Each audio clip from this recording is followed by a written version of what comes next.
Então, boa noite mais uma vez para vocês. É uma honra estar aqui pela segunda vez apresentando um tema sobre a história do Sudeste Asiático, mais especificamente um tema assim, que até foge um pouco da minha área, porque trabalha, os textos que eu usei como referência são textos que trabalham mais com linguagem. Só que a temática em si me chamou muita atenção quando eu fui ler e pesquisar a respeito, que é a questão dos mercados flutuantes. E tudo que tem relação com a cultura da Indonésia, eu acho interessante porque ela reflete a riqueza cultural do próprio país em escalas menores. Então, você percebe, assim, cada particularidade da Indonésia em determinadas regiões, em determinadas localidades, é um reflexo do que é o país como um todo, né? Uma diversidade, uma riqueza imensa de hábitos, de culturas, de tradições que a gente não faz ideia de que existem.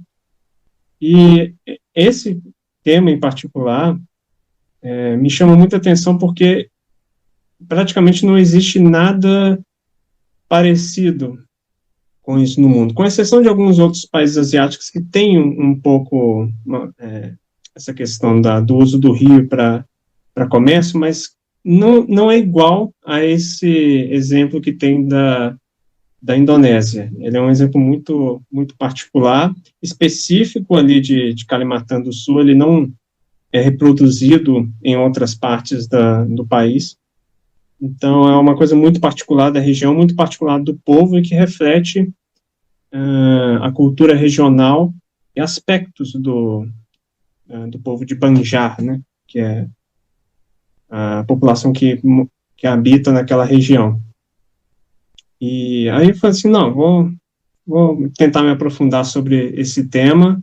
Comecei uma pesquisa para tentar achar a bibliografia, só que foi uma tarefa nem um pouco fácil, porque a única referência que se tem, você fazer uma pesquisa rápida, são sites de turismo da Indonésia que tem um breve resumo, falam sobre aquele local, mas eles não entram muito em detalhes, então você precisa ir aprofundando, procurando a referência bibliográfica de um artigo e depois ir encontrando os textos e autores que tenham debatido sobre aquele tema. E a maioria é indonésio. Alguns que eu achei, esses dois que eu coloquei como indicação de leitura para hoje, eram acho que uma universidade, de jornal norte-americano, e o outro também era indonésio, mas tem a versão em inglês, né? O restante dos artigos eram completamente indonésios, inclusive tinha um que era de um instituto, uma universidade do Japão, que fazia uma análise econômica desse tema, só que, assim, ele é muito técnico, então eu pensei em colocar ele também como bibliografia, tinha a sinopse estava em japonês, mas o restante do texto estava em inglês mesmo, então deu para aproveitar bastante coisa. Então, é um tema difícil de você achar informações completas, a própria história em si dos mercados flutuantes ainda é uma coisa que não tem um aprofundamento acadêmico muito, muito grande. O que você tem são basicamente artigos de economia falando sobre os impactos dos mercados em determinadas áreas, como o governo deveria agir para lidar com aquilo, mas nada muito específico que abordasse a cultura, a não ser esse que fala sobre o idioma, né, que é um dos pontos que eu acho que tornam esse tema ainda mais particular e interessante de se aprofundar. Então, eu vou estar apresentando para vocês. Vai ser uma apresentação, assim, eu espero, bem rápida, bem sucinta, onde eu vou fazer uma introdução a respeito desses mercados, trabalhar um pouquinho ali a questão do idioma regional no mercado flutuante, e concluir com alguns aspectos que tanto o autor que eu indiquei, quanto outros artigos, eles trabalham e mostram a respeito da sobrevivência desse aspecto cultural, né? Que é uma coisa que ficou muito evidenciada durante a leitura dos textos e da pesquisa, é que é um aspecto cultural que está muito ameaçado de um dia encerrar-se, né? Eu vou estar explicando, entrando em detalhes no porquê também. Bom, como toda apresentação, eu gosto de iniciar com o mapa da Indonésia, né? Assim, né? Gosto de apresentar onde estamos falando. E aqui no mapinha, o pontinho vermelho que eu tirei print do Google Maps, nos mostra a localização exata de Banjarmasin, em Kalimantan do Sul. Então, ele está aqui nessa pontinha aqui.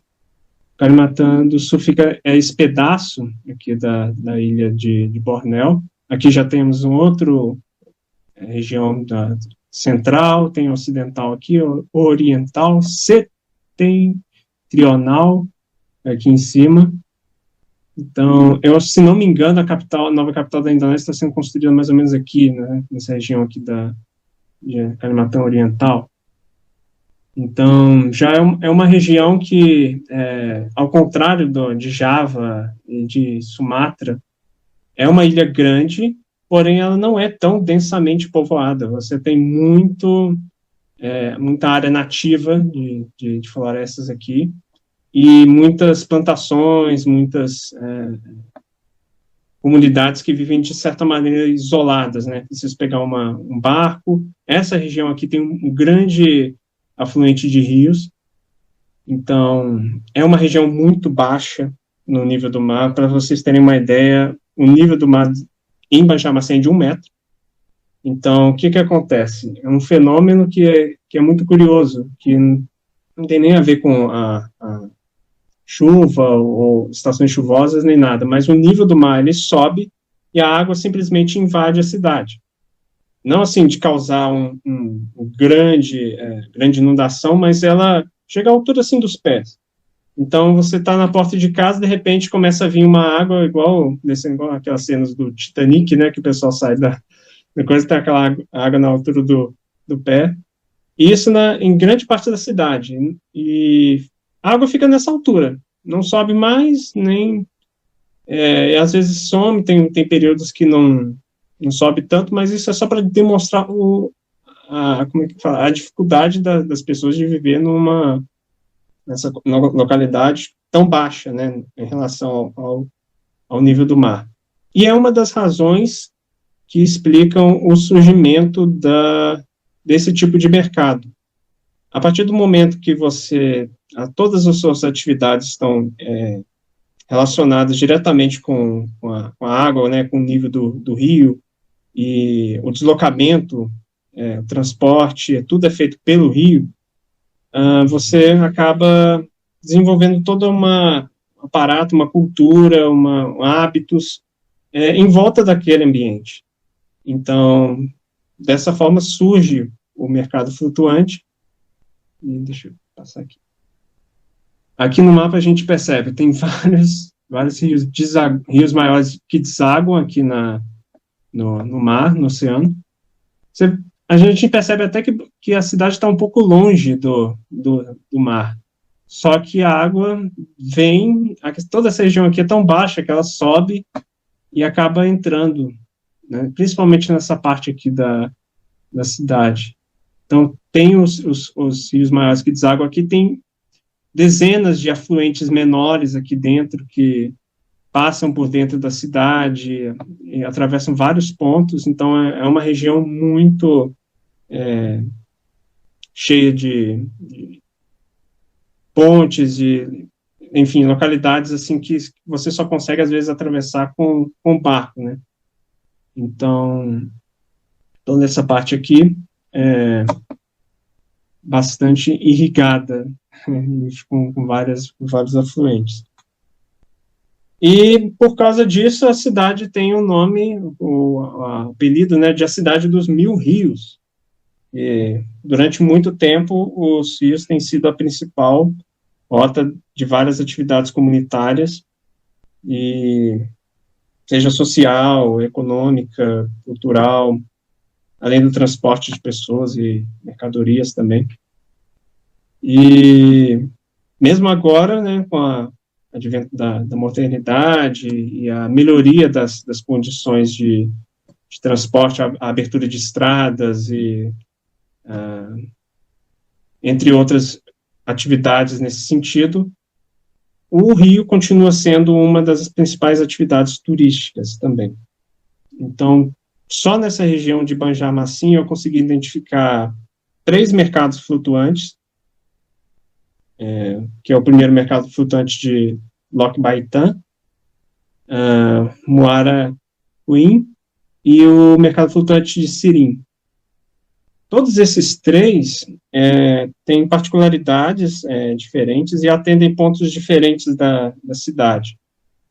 E cada um tem uma proporção e também um movimento diferente, né, no caso. Todos os 3 são vistos assim também como atrações turísticas, então quando você desembarca em Banjarmacinha, um dos principais pontos que chamam a atenção é essa grande concentração de barquinhos, até porque 2 desses, esses 2 últimos, eles estão bem dentro da cidade. Então, o rio passa, Rio Maior ali se não me engano, qual é o nome? O Rio Barito, que é esse maior aqui, ele passa bem do lado aqui do mercado flutuante de Muaracuim, e o Seringa ainda mais dentro, pega um pouquinho afluente ali se não me engano, do Rio. Acho que é do Rio Barito também. Então, cada um tem sua particularidade diferente.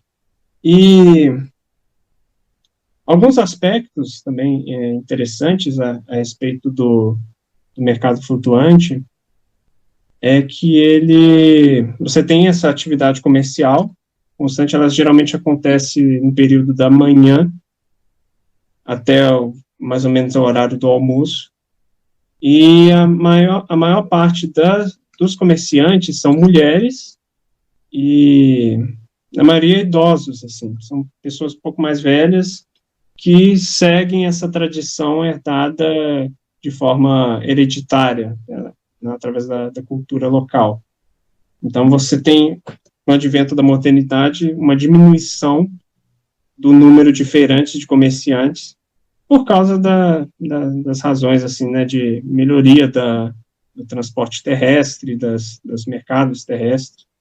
Então, aos poucos, a atividade do mercado flutuante tem diminuído, né?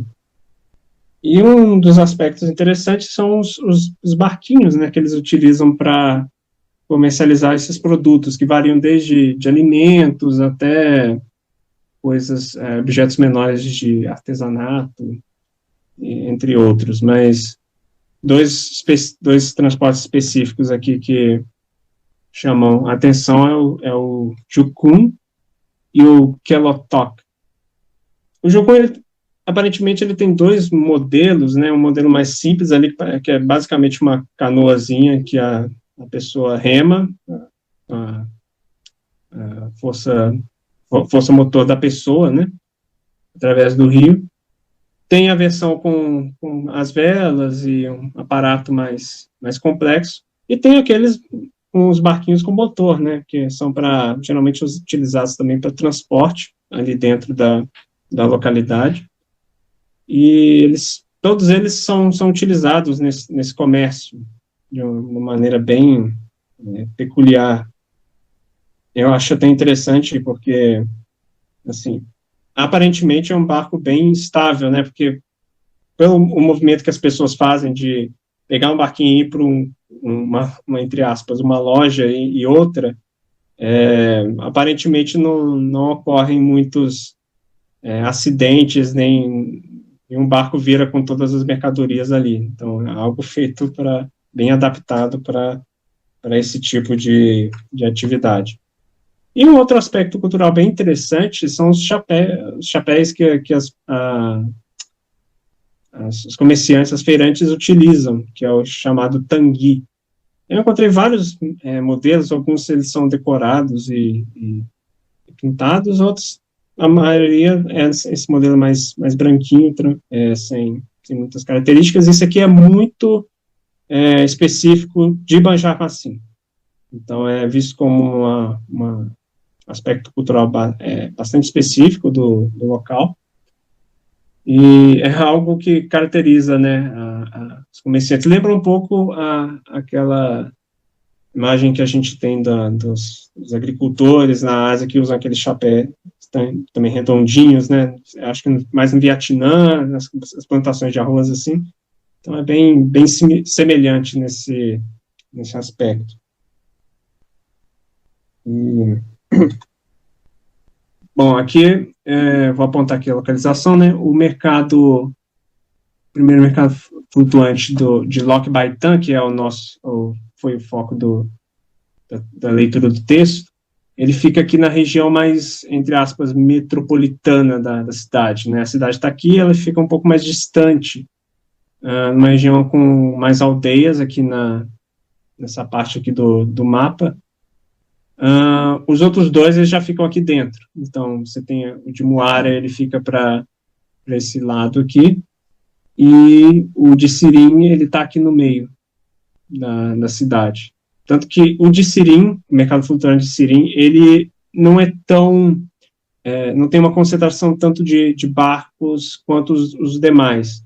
E tem muito a apresentação das mercadorias na costa. Então, eles vêm com os barcos e muitos deixam as mercadorias ali na costa, então não há muito a necessidade das pessoas entrarem nos barcos e se transportarem de um para o outro, né? Eu acho que também por ser mais dentro da cidade, o espaço também seja um pouco mais limitado. Então tem aqui uma ilustração, né, de o mercado flutuante de Muaracuí, de Loc Baitã, que aqui você percebe que é uma localidade um pouco mais, um rio mais aberto, então você tem maior concentração de barcos, e aqui definitivamente o pessoal precisa pegar um barquinho e ir de um ponto para o outro, né? Aqui já o mercado flutuante de Sirim, como eu falei, eles ficam mais atracados, né, aqui na lateral, então montam às vezes as barraquinhas aqui e distribuem as mercadorias para o pessoal ter acesso e adquirir sem necessidade de entrar nos barcos e no meio do rio também. Então,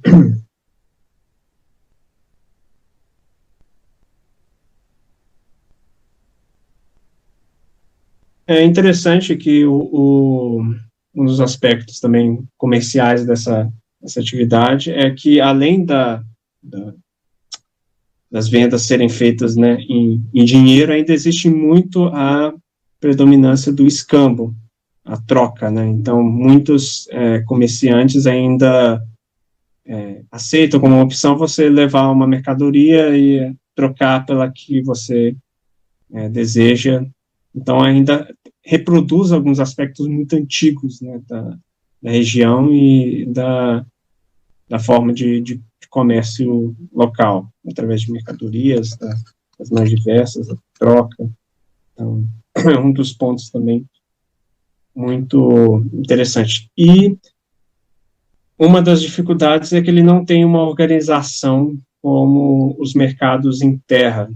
Então, apesar dele ter um horário, ter uma concentração, às vezes específica, ele não necessariamente acontece no mesmo local, não há um controle de quantas pessoas participam ali, ou a movimentação, e ele é feito ao longo também do rio. Às vezes pode mudar por causa de algum evento, por causa de alguma particularidade, e a distribuição também não é um mercado muito, como se diz, regulamentado também pelo governo. Você tem ali um incentivo da prefeitura de Banjarmaçim, o governo local, de utilizar aquilo como uma atração turística, porém, não ficou evidenciado para mim na leitura das fontes que seja uma área assim, muito regulada. Então, além de você ter os produtos ali dos mais diversos, e a forma de comunicação, como a gente vai ver mais adiante, também é bem diversificada, como se diz, os aspectos de fiscalização praticamente é inexistente.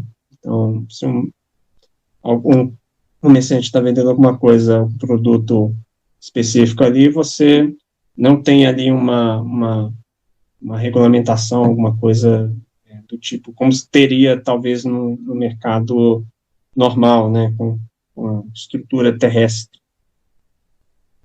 Então, aqui eu coloquei uma tabelinha com a faixa etária dos feirantes, então você percebe, assim, que a grande maioria dos comerciantes estão na faixa já da meia-idade, dos 40, 50 anos, e quanto mais novos, você percebe que são bem poucos, né?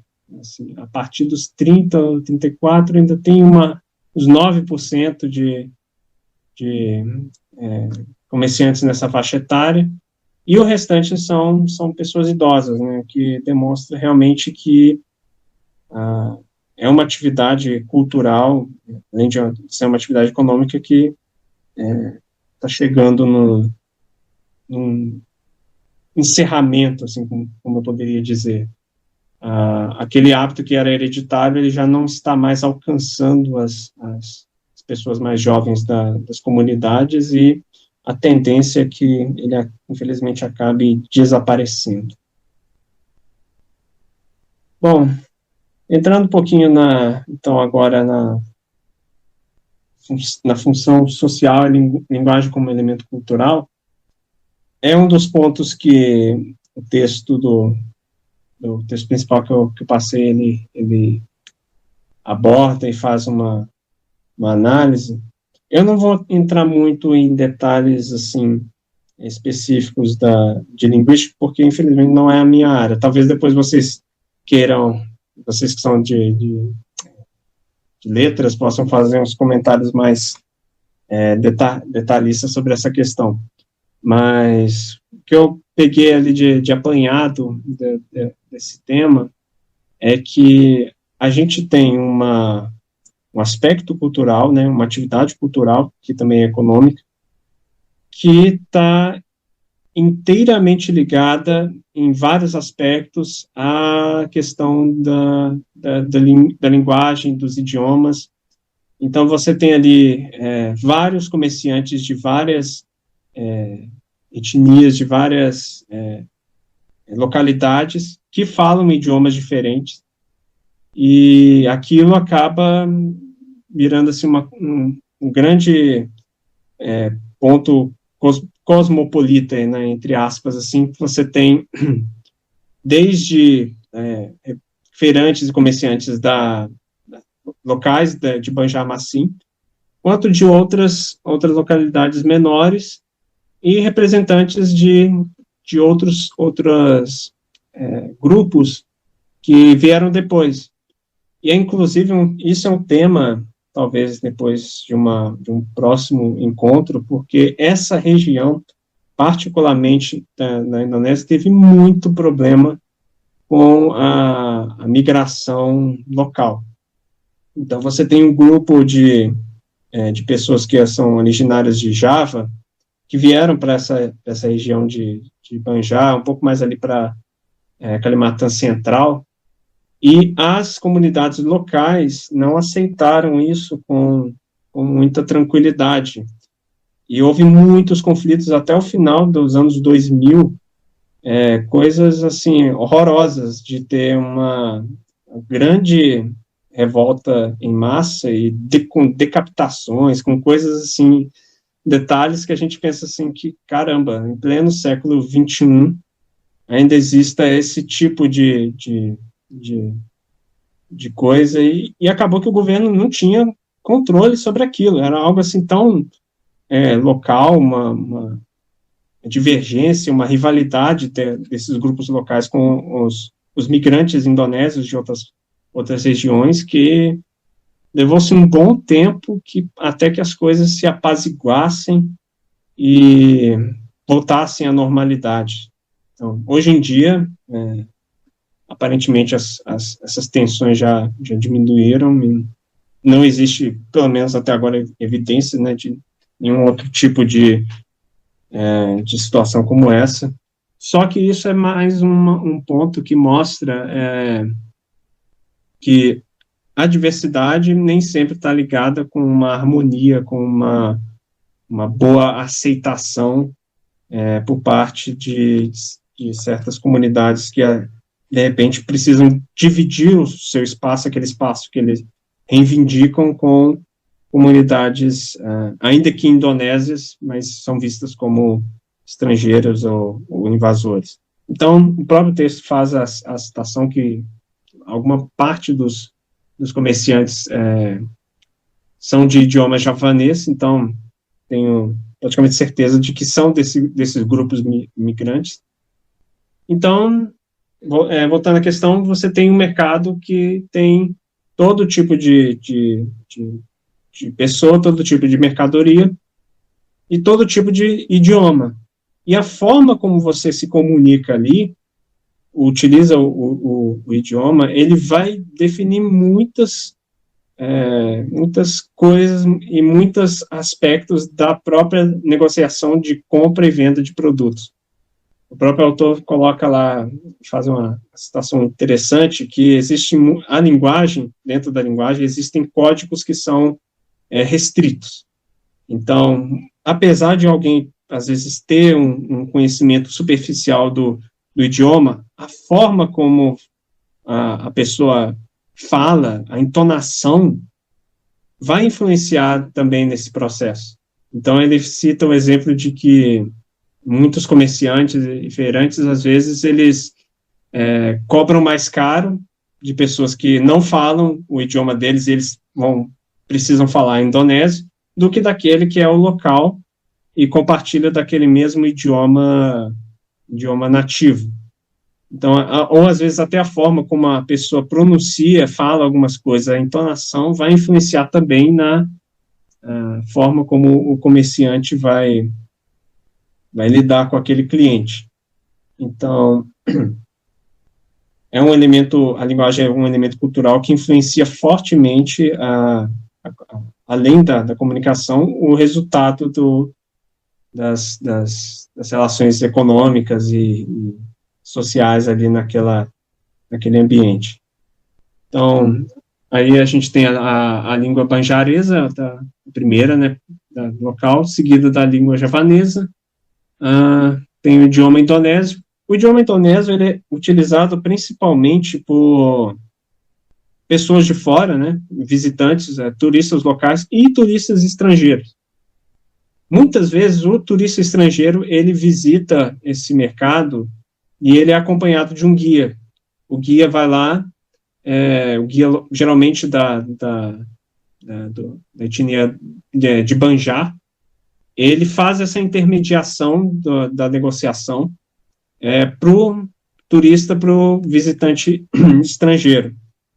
Então, ele até cita alguns exemplos no texto ali, que a forma até de falar o dinheiro, a contar quanto que custa, de uma forma assim que para aquele que só entende indonésio não faz muito sentido, mas aí ele vai lá e traduz no guia, ou aquela pessoa que está acompanhando, traduz para a pessoa que quer adquirir a forma correta, o valor e o que o comerciante quer informar a respeito daquele produto. E muitas vezes, também, isso é outro aspecto interessante também, como é que é o nome? Quando acontece a negociação, gente, esqueci agora, depois eu vou lembrar. Mas, então, você tem todos esses idiomas e tem ainda alguns idiomas pequenos locais, dialetos, né, que também são utilizados da mesma forma.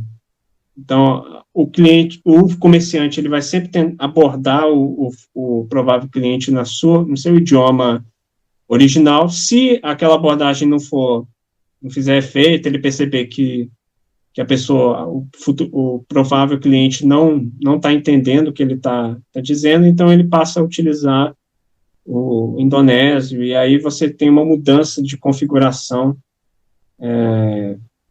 ali naquela comunicação, no processo de venda, né?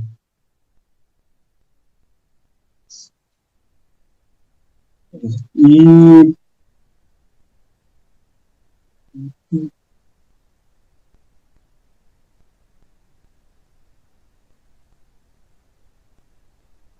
sim, lembrei. Tem a questão que eu ia falar,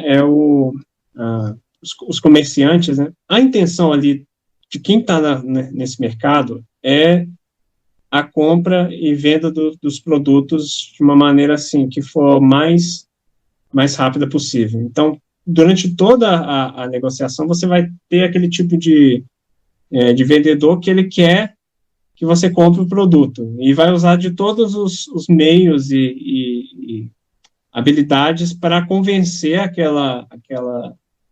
aquele possível comprador de adquirir aquilo. Então, assim, desde prováveis descontos ou pechinchas até abordagens assim que o texto até fala que cita pessoas que ficaram um pouco constrangidas se não comprassem. Então, eles adotam todo tipo de estratégia para que aquele cliente ele possa, ele venha adquirir os produtos, seja por bem ou seja por mal. Tô brincando. Mas existe toda uma estratégia também nesse sentido, e os comerciantes, eles são espertos nesse sentido, de procurar abordagens convincentes e que eles possam, né, tornar aquela venda, aquela negociação ser bem sucedida. Um outro aspecto da linguagem, nesse sentido que mostra, né, o quanto isso é relevante também, é que o idioma de Banjar, ele acaba se tornando, assim, essa questão dos mercados flutuantes é um dos pontos que faz com que o idioma sobreviva de certa maneira. Você tem, assim, o idioma indonésio estabelecido como oficial, mas o próprio país, ele possui diversos milhares de dialetos, e aos poucos, pelo fato da Indonésia ser um país relativamente recente, você ainda tem muitas localidades que têm essas características, esses idiomas. Mas, no passar do tempo, acaba-se que muitos desses dialetos acabam se perdendo. Ou ficam restritos a pessoas mais idosas, pessoas que, de certa maneira, utilizam aquilo ainda no dia a dia de forma efetiva. Então, muitas vezes, assim, o comerciante e o próprio cliente nessas localidades, eles compartilham, eles fazem com que aquele idioma mantenha-se vivo, na sua essência, junto com o seu aparato cultural, e é visto como, além, né, de um ponto turístico, como um importante aspecto cultural nesse sentido. O que causa, de certa forma, um contraste, porque acaba isolando também, de certa maneira, esses grupos, porque à medida que você não tem também um padrão muito unificado na linguagem, no idioma, esses grupos acabam ainda, de certa forma, marginalizados ali naquele contexto. Pelo menos diante das medidas públicas e das ações do governo em alguns aspectos, você não tem um retorno tão efetivo quanto teria se a comunidade fosse menos fragmentada linguisticamente. Mas não deixa de ser um aspecto bastante relevante na a utilização da linguagem no dia a dia e na preservação da cultura local. E, bom, passar aqui não, vou passar esse aqui primeiro, depois eu passo para o vídeo. Então, só concluindo a minha fala, os aspectos que, além desses aspectos, né, os autores, no primeiro, mais especificamente do segundo, eles fazem um apanhado de características, tanto positivas quanto negativas a respeito da existência dos mercados flutuantes. Um dos aspectos positivos está justamente centrado nisso, no fortalecimento da identidade regional do povo Banjar, através do idioma, do uso dos dialetos e todo o seu aparato cultural ali, diante daquela atividade comercial. E também a questão da preservação histórica, né, de uma prática, de um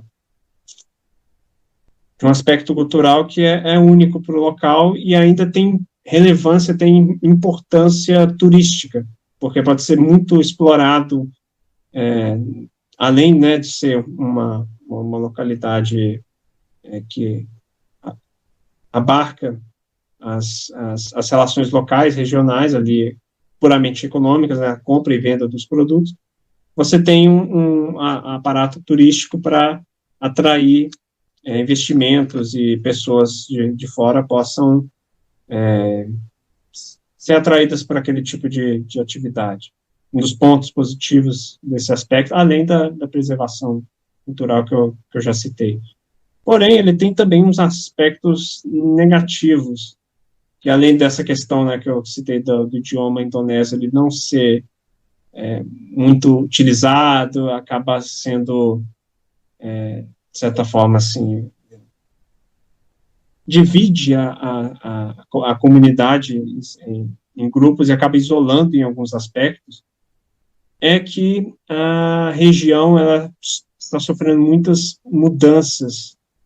Então, além de você ter, igual você tem no começo da apresentação, um desenvolvimento tecnológico muito grande advindo da modernidade, você também tem fatores climáticos e todo tipo de situação que está ligada ao ambiente onde essas atividades ocorrem. Então, à medida que foram abertas as estradas, foram feitas melhorias no ambiente terrestre, nos mercados terrestres,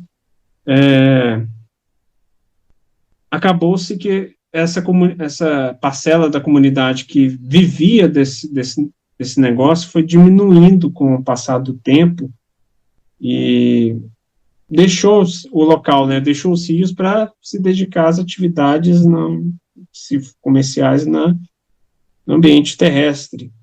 Além disso, você tem muito a questão da poluição, que essas rios, assim, ainda existe um grande problema de saneamento, né, nessas localidades, então isso acaba prejudicando até mesmo o próprio turismo.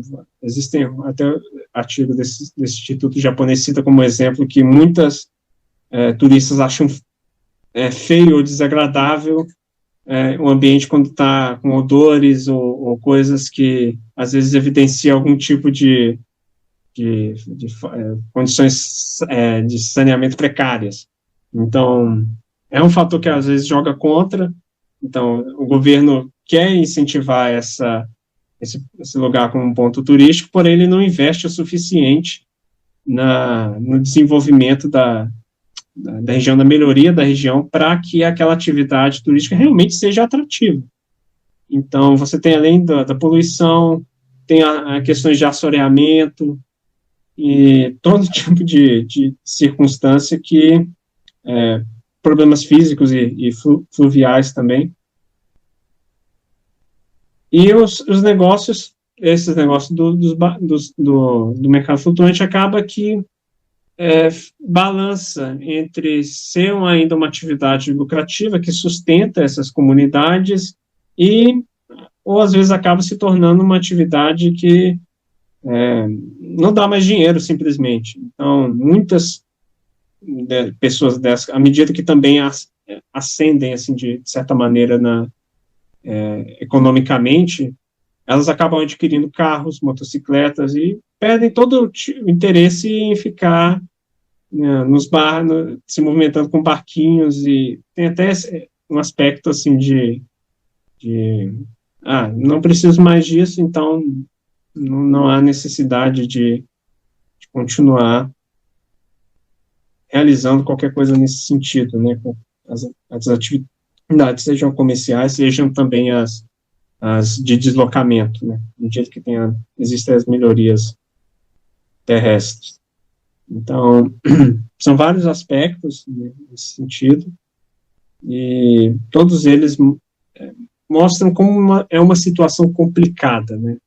Você tem a questão cultural, tem a questão ambiental, social, da linguagem, e tentar administrar cada uma delas e resolver os problemas que são necessários, né, em cada uma dessas circunstâncias, se torna também um grande desafio, não só para o governo, mas também para a própria comunidade preservar a organização das suas atividades.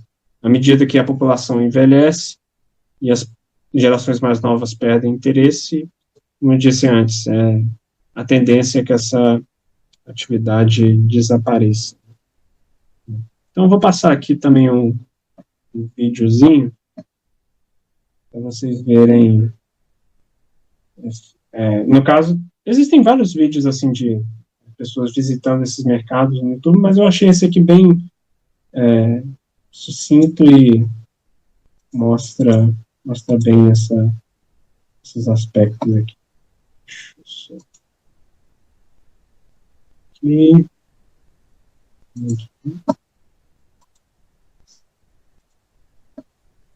Eu ativei aquela legenda automática. O vídeo está em inglês, né? Então, acho que talvez vocês consigam entender melhor, mas de qualquer forma eu ativei aquela legendinha automática do YouTube, mas vocês sabem que ela não é nem muito precisa, então é só para acompanhar mesmo, né?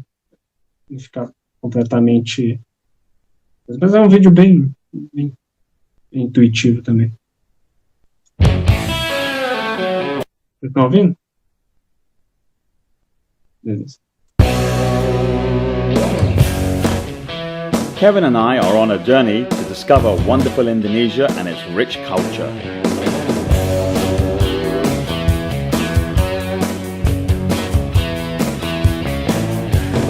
We're here in South Kalimantan. In the capital, Banjarmasin. A little bit of history.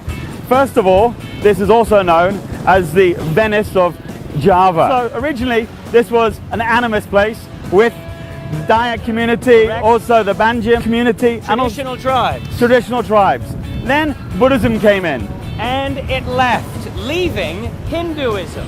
And then the Muslims took over. Although in the 1700s, the Dutch and the English began colonization. In 1750, the Dutch took over and signed a treaty for a major trading area. Hence, the waterways were so important.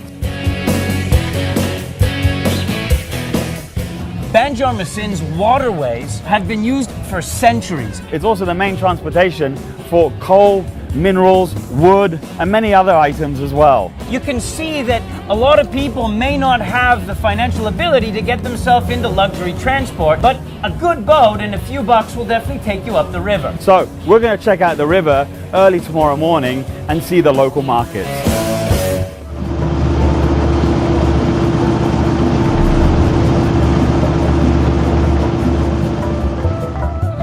This morning we're in Lokma Inten in Banjarmasin. Kevin and I, we got up an early, 4 o'clock? Good morning. Super early. and we're here to see the floating market. This is one of the most important things to see. It's also a little bit of heritage, and so hopefully we're going to see a lot of interesting things. And the most beautiful thing about this is also the women. They've got brightly colored headdresses, and also the market and the fruits in there. I mean, a lot of the fruits I think that we've seen because we live in Asia, so it's pretty much same, but it's just a spectacular of the boat houses and the river. I mean, coming up here in the rain, it was pretty special. Yeah, I think the feeling is going to be very, very different. You know, it's not only about the ingredients, it's about the people that are going to be selling them and the way they get them here and the way they work as a community, and I can't wait to see it. Alrighty, well the light's coming up, so I reckon I can see the ladies just behind me coming towards the market. Now she's selling coffee at a cappuccino. Fantastic. Who in the hell would think you'd get a friggin' cappuccino in the middle of the river? She was up earlier. She was up early. So again, this is what I love about Asia. Just the little surprises that you get here. Little lady coming up with a cappuccino.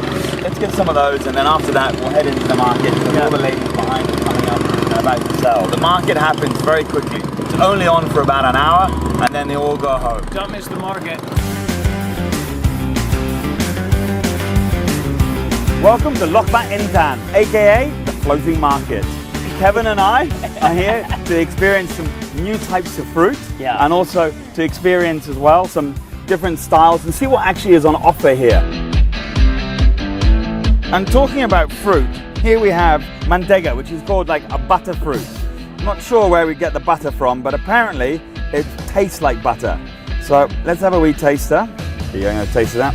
Well, the smell is super aromatic. It's almost like a peach. Yeah, it's Peach very fruit. buttery. Buttery but flowery. It's like a roux. Yeah. Butter with the flour. Then we have another interesting one here, which is basically guruk brut, which is kind of like a kaffir lime, but I don't think it is a kaffir lime. Basically, it's like the Thai somsa. And that's got a lot more juice than a kaffir lime does, eh? Sour. And it's citrusy, but not fragrant. No. So it's very, very different. This would be a great dish, maybe to put in for the tuna carpaccio. I was or thinking something. of the same thing. For brightness, as the ceviche, this would be brilliant. Alrighty, you know what I want? Yeah. I want something traditional. Now, and I think behind you. Ibu, Berapa untuk apa topi? 10,000 satu ya. if I buy you a hat, will you wear it for the rest of the trip? For sure, it's a done deal. There we go, super touristy. Banana, mau banana. Ada banana. So Kevin, I think the market's pretty much over, and we look like we're the only ones left in the river. Yeah. So we've got a hat, got some fruit. Smash the fruit. You're in a hat. River, all the people have left. Yeah, this is like last call. Last call, time to go. So Time to go. A lot to experience today. We've got to hit some more warungs, and we've also got to check out some markets.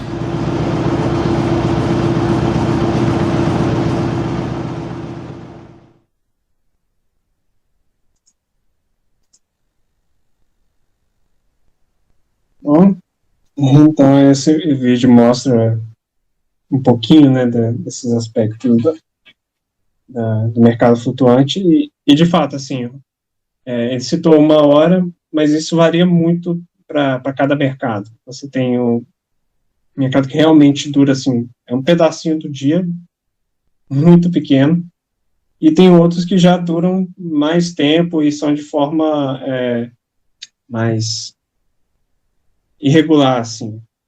Os comerciantes se reúnem e, dependendo da circunstância, podem ficar mais ou menos. Então, não existe também um padrão nesse aspecto.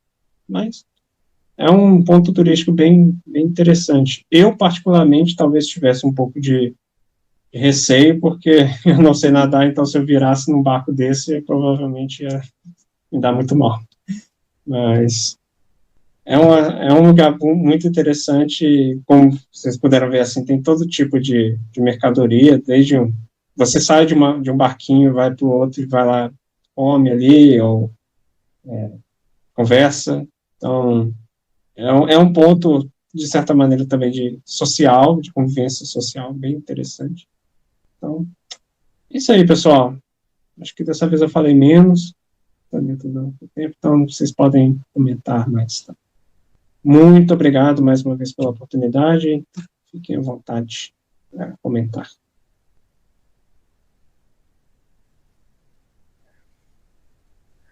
Bom, acho que eu posso começar então. Assim, no tempo que eu fiz pesquisa e tal, eu acabei focando mais no leste asiático, então essa parte cultural para mim, você falando um pouco sobre outra região da Ásia, foi bem enriquecedor, tem muita coisa aí eu não sabia. Você falou aí da língua, eu achei bem interessante, eu não me lembrava que a língua indonésia era tonal também, que na Ásia tem várias, né? Eu entendo mais China, assim, estudei 2 anos mandarim, e é muito parecido essa questão dos estrangeiros. A gente aprende a língua padrão, né, para se comunicar com o país inteiro, e é o que acontece com a língua indonésia, que foi que você comentou, né? Os estrangeiros, eles aprendem uma língua padrão também. Mas assim, eu não tenho muito o que acrescentar, eu tô aqui mais de ouvinte hoje, mas para mim essa parte cultural foi bem enriquecedora. Obrigada, Miguel. Eu fico feliz de saber disso. Realmente, assim, quando se tratando de Ásia, isso baseado também nas apresentações anteriores do pessoal não apenas da Indonésia, né? A gente teve de Laos, de Singapura, de própria China também. Você percebe que é uma diversidade muito grande e realmente você pode passar uma vida toda estudando, você ainda vai encontrar um assunto, um tema que você vai se surpreender. Sim, é muita coisa. Eu até me lembrei, assim, a língua vietnamita também tem essa questão dos tons, a tailandesa também tem, só que eu não me lembrava mesmo que a da Indonésia também tinha essa característica, é muito interessante. Se fala um tom errado, você pode se dar mal, né? Que os significados são totalmente diferentes. Aí eu imagino o que acontece nesses mercados quando alguém desavisado, assim, vai tentar uma comunicação ali. Achei interessante também que eles ainda usam esse negócio de escambo, né? É bem antigo isso. Sim, eu acho interessante que... Eu até imagino assim, poxa, você leva os produtos e tal, você já tem um ambiente em que o comerciante, de certa forma, está interessado em vender o que ele tem de maneira rápida e tal. Então, para você ter um outro produto que vai chamar a atenção de outro vendedor, então você percebe assim, meu Deus, assim, isso ainda funciona? Então, é bem interessante esse aspecto. Mas isso sim, é uma dúvida que eu tenho. Isso é mais porque não tem fiscalização e aí eles fazem isso? Ou é normal, é da cultura mesmo? Eles decidiram Eu manter. acho que tem muito aspecto cultural. Eu também não, na leitura do assunto, eu também não consegui identificar se o governo realmente faz qualquer tipo de fiscalização nesse sentido. Porque existem citações ao investimento na área como o turismo, só que você basicamente não tem um fiscal, alguém ali que determina a qualidade dos produtos, coisas do tipo que talvez acontecesse no mercado físico terrestre. E eu imagino que seja também cultural pelo fato das pessoas ali serem mais idosas e reproduzirem aquele comportamento, aquela ação já há vários séculos. Uma coisa que eu esqueci de comentar, a origem do mercado flutuante, você consegue puxar ela pelo menos 4 séculos, desde Nossa. o sultanato de Banjar. Então, é uma prática muito antiga, e eu acho assim que, sim, as gerações mais antigas, elas vão reproduzindo, mas infelizmente vai chegar um ponto que aquilo ali vai sumir. Acho que essa questão do escambo ainda é um resquício que ainda sobrevive de gerações muito anteriores. Eu também lembrei agora que você mostrou ali as estatísticas, não apareceu o pessoal de 20 anos, né? Não. Então, acho que está se aproximando aí. O pessoal de 20 anos está no celular. Ninguém... É impressionante, assim, muitos aspectos, a população mais jovem, ela perde completamente o interesse nesse tipo de coisa. Então, você dificilmente, até em comunidades mais carentes, entre aspas, assim, com menos recursos, mais isoladas, os jovens já estão se direcionando para outro tipo de atividade. Dificilmente eles seguem os pais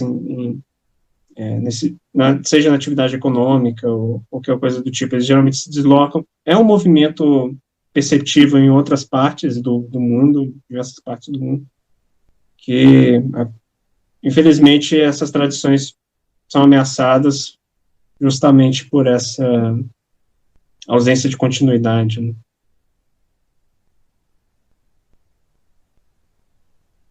Tá, o Cássio tinha levantado a mão.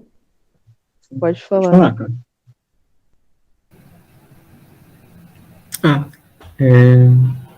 Eu apertei sem querer, na verdade, mas eu fiz uns comentários, eu notei algumas coisas também. E são mais questões, assim, perguntas, coisas que me chamaram a atenção. Aproveitando esse gancho do que vocês estão falando da idade, né, dos comerciantes. Eu tentei pesquisar aqui agora, mas não encontrei nada, assim, no site do governo, do Ministério da Repartição, né, que cuida das línguas, né, que eles têm. Enfim, vou citar a Wikipédia porque é o que eu encontrei aqui, o resto não encontrei nenhum outro documento. Mas fala que tem 4, como primeira língua, né, da língua Banjar, né, tem cerca de 4 milhões, no censo de 2010, isso, né. Eu achei até 4 milhões, né, tipo, for pensar, bom, o contexto da Indonésia é completamente diferente, né, se for pensar numa língua indígena brasileira, né, não chega nem perto disso, né. E como segunda língua tem o total 10 milhões, juntando primeira língua e segunda língua, né, eu achei bem interessante, chamou atenção.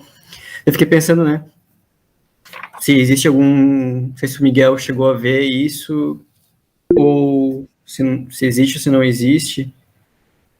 Pois é. Um verde blanco finlandês.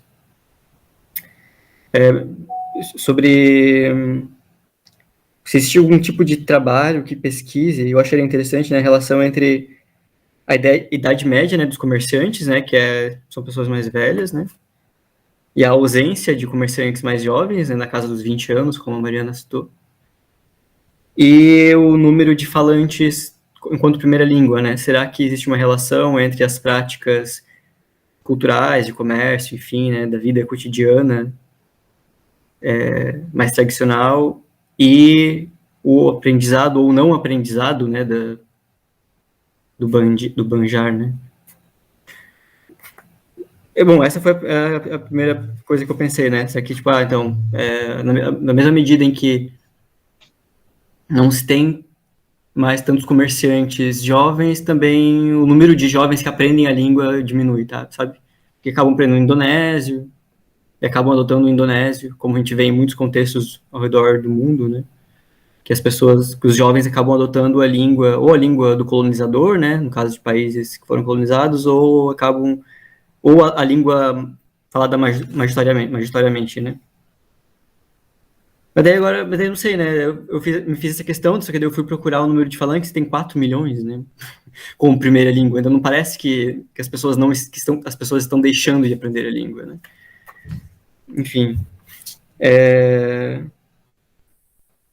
E outra coisa que eu pensei aqui agora, no final, quando o Miguel estava falando, sobre não existe um padrão, né, no comércio do Rio, né, nos mercados fluviais. Isso me remete muito à lógica mesmo de sociedades tribais, né, sociedades indígenas, assim, né, onde a lógica não é o consumismo, né, você não compra para ter coisas, para estocar coisas. Isso é uma coisa nova, muito nova da gente, né, a própria prática do escambo, né, você for pensar no contexto, em outros contextos, né, você caça para você alimentar sua família e tal, por necessidade mesmo, né. Na medida em que você enfim, supra essa necessidade, né? Você conseguir alimento aqui, você não precisa mais trabalhar, você vai fazer outra coisa, né? Você não precisa ficar o tempo todo, o dia inteiro cumprindo lá, produzindo 8 horas por dia ou mais, né? Trabalhando pra caralho, porque, enfim, né? Você precisa produzir e consumir, né? E estocar, né? Não é a lógica do estoque, né? A lógica, não, né? Só suprir a minha necessidade aqui, depois, quando eu precisar, eu vou lá de volta, daí eu troco, enfim, compro o que eu preciso, né? Parece que reflete bem isso, né? O tempo que é curto e não tem um horário pré-definido, pelo que eu entendi, né? São vários horários, enfim. E o escambo, enfim, acho que me chamou bastante atenção. Né? Que respeito, assim, né? Essa coisa, quando a gente pensa, né, em sociedades indígenas, tribais e tal.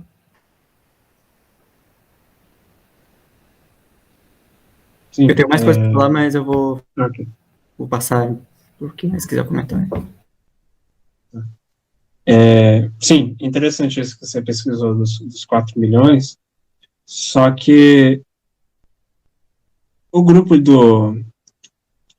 Banjar, né, grupo populacional da pessoas que se identificam, são de origem desse grupo, ele ainda está dividido em 2 grupos.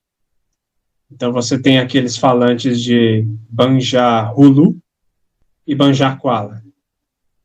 Então, assim, não ficou muito claro para mim se existe um idioma Banjar e esses dialetos separadamente, ou se o idioma Banjar são esses 2 dialetos ou mais dentro do mesmo grupo. Então, quando ele cita aí no artigo 4 milhões, mas os 4 milhões seriam os falantes de um idioma Banjar único, ou dos dialetos, ou os dialetos fazem parte, então você já começa a ter é um pouco complicado de tentar entender isso. Eu, na pesquisa que eu fiz, procurando essa informação, não ficou muito claro se existe essa subdivisão, né, o idioma Banjar e os seus dialetos, ou se o Banjar são esses 2 dialetos ou mais. Então, realmente, assim, eu imagino que pelo fato da comunidade ainda não ser uma localização assim, tão densamente povoada, você tem muitas localidades que ficam muito distantes de centros populacionais maiores. Então, talvez isso influenciasse na preservação desses dialetos, desses idiomas, de uma maneira assim, se for contabilizar a quantidade de pessoas que ainda utilizam aquele idioma. É interessante que eles falam que tem pessoas em Sumatra que falam o idioma Banjar. Então, você ainda tem migrantes. Eu até lembrei o nome do grupo migrante javanês que veio para lá e causou toda a confusão, são os Dayaks. Eles são de origem javanesa e depois que migraram para lá, foi uma confusão danada, mas parece que até esse movimento migratório também ocorreu para fora de Banjar. Então, você tem falantes do Banjar em outras localidades também, e é muito difícil realmente encontrar fontes ou trabalhos que, como é que fala, aprofundem, né, nesse aspecto. Mas eu acredito que essa divisão esteja relacionada a esses fatores, essa quantidade talvez de falantes.